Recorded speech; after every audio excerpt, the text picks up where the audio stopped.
All right, let's get an update from eNCA reporter Lindokuhle Xulu, who is checking on the situation in and around Johannesburg. Lindo, good morning. So the N1 that Barry Bateman is talking about is the responsibility of SANRAL, but your work, what you've been doing, is focusing on the state of roads in and around the city of Johannesburg. And part of what you have done is you've been in conversation with the JRA, the Johannesburg Roads Agency. What are they telling you about the state of our roads in the city?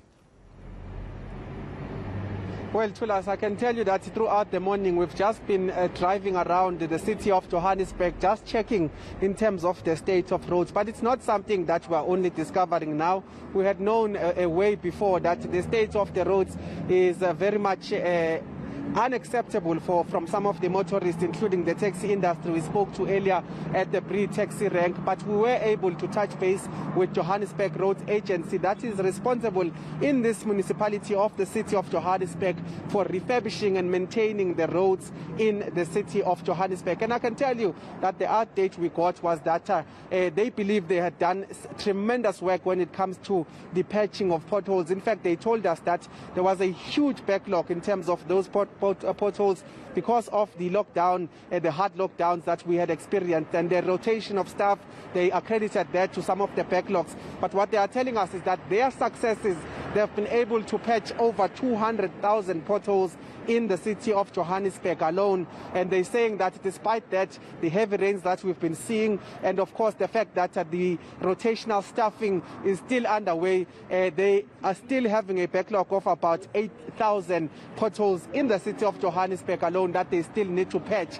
So they are telling us that while maintenance is going on, there is still some problems that they are still having in some of those patching of the roads. And they're saying that currently, as things stand, they have identified 8,000 potholes that still need to be patched, that are still problematic for many motorists here. But let's take a listen to Temba from JRA, just giving us a sense of really what the problems are in the city of Johannesburg when it comes to the maintaining of roads. So the biggest issue that we're faced with, like roads like Bree, for example, they've been prioritized in the next budget cycle, where we need to do resurfacing. So, but when you're doing resurfacing across the city, you also need to look at the priorities and the regions, the 7 regions. So you can't do resurfacing only in region G and then leave region F out. So we need to prioritize the roads in terms of based on whether it's roads that's used frequently, and also we look at issues like patching of the potholes. So far it has been effective because of we've managed to fix over 200,000 potholes. That was a backlog due to the COVID-19 pandemic, where we had to cut down our staffs because we had to use rotational teams. So, and we've also spent close to about over 50 million rand on a local SMMEs helping us fix these potholes across the city of Johannesburg. So we are committed into ensuring that we are looking at measures and ways where we can bring back our full teams so that they can come back, because of those regulations are decided by COGTA and whether you're a critical service or not. So that's Temba Matibe there from the Johannesburg Roads Agency, Lindo. What is he telling you, and what are the authorities telling you about plans to tackle the roads and fix them?